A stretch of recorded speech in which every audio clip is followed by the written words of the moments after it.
Halo, Assalamualaikum. Saya Infan Rizka Sikomah. Di sini saya akan menyajikan sebuah presentasi yang berjudul Komunikasi Efektif Jembatan Menuju Keberhasilan, di mana komunikasi adalah sesuatu proses yang penting bagi manusia, kita sebagai makhluk sosial di mana kita saling memberikan atau bertukar informasi kepada masyarakat lainnya.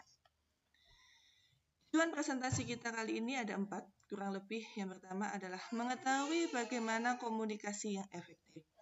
Yang kedua, bagaimana mengetahui tujuan dari komunikasi tersebut. Lalu yang ketiga, isu atau dampak dari kita berkomunikasi itu apa. Lalu yang keempat, bagaimana kita dapat meningkatkan keterampilan komunikasi yang kita miliki. Komunikasi efektif itu sendiri apa? Komunikasi efektif itu sendiri adalah sebuah fondasi keberhasilan bagi kehidupan pribadi yang dimana seringkali menjadikan tantangan atau kesenjangan bagi kita dalam menerima atau memberikan informasi.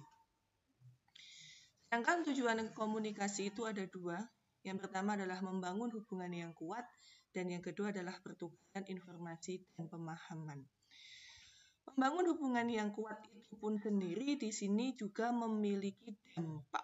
Yang pertama adalah membangun dari kepercayaan kita, yang kedua mendorong kolaborasi, dan yang ketiga adalah meningkatkan retensi. Ternyata apabila komunikasi itu kita jalin dengan kuat, dampaknya cukup bagus untuk diri kita sendiri. Lalu di sini disajikan bahwasanya pertukaran informasi dan pemahaman dapat memastikan isu yang disampaikan itu dengan jelas dan mengurangi ambiguitas dan kesalahan fatal. Jadi apabila kita menjadikan sebuah informasi dengan pemahaman kita secara penuh, pemahaman kita yang bagus, maka di situ dapat dipastikan ambiguitas atau kesalahpahaman dalam berkomunikasi itu sangat sedikit. Di sini disajikan bahwasanya mengurangi kesalahan proyek hingga 30 dari instruksi dan presisi mendukung keputusan itu adalah 60%, keputusan gagal karena informasi yang tidak lengkap atau salah tafsir. Lalu dari komunikasi itu sendiri akan muncul sebuah isu apabila disampaikan dengan hal yang kurang baik. Antara lain, yang pertama adalah hambatan fisik dan psikologis. Dari hambatan fisik dan psikologis itu menyeliputi 3, yaitu yang pertama adalah kebisingan fisik, yang dimana apabila mungkin kita secara komunikasi yang mungkin kita harus berbicara dengan keadaan yang tenang, tetapi di sini keadaannya bising, mungkin akan mempengaruhi tingkat konsentrasi kita. Yang kedua adalah filter psikologis.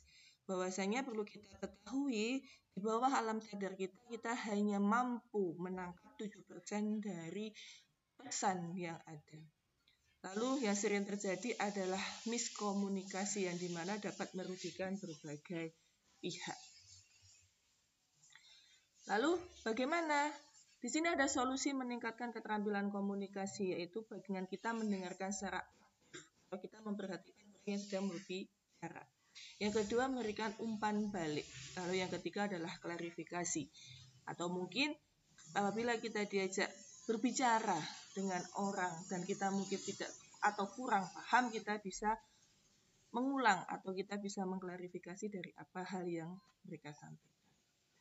Maka di sini dapat saya simpulkan bahwasanya komunikasi merupakan investasi terbaik. Maka mulailah hari ini dengan langkah kecil dan mari kita saksikan perbedaannya. Di situ ada prioritas peningkatan komunikasi setiap hari baik dalam percakapan informal ataupun secara presentasi formal. Lalu kita bisa menjadikan pendengar yang lebih baik dengan menangkap nuansa atau konteks serta pembicaraan yang lebih jelas dalam menyampaikan pesan dengan presisi. Lalu yang ketiga, satu perubahan kecil dari kebiasaan komunikasi kita hari ini apabila kita terapkan secara konsisten, maka akan berdampak sangat luar biasa. Mungkin itu presentasi yang dapat saya sampaikan, kurang lebihnya saya mohon maaf. Wabillahi taufik walhidayah. Wassalamualaikum warahmatullahi wabarakatuh.